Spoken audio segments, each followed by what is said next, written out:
so hot. So hot. Very hot. Oh my god. So hot.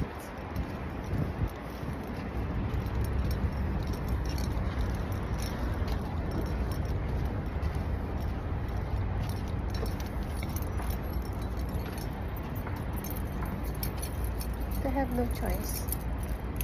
I have to go out. I have to buy something. So, even though it's very hot, I need to go out. I need to go to the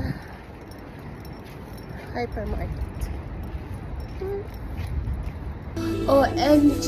It's so hot! Para lang dito. It's so hot talaga. But anyways, compared to other countries, at least dito, fully air-conditioned ang bahay, centralized ang aircon. So, pagdating mo sa bahay, hindi ka hulas. So,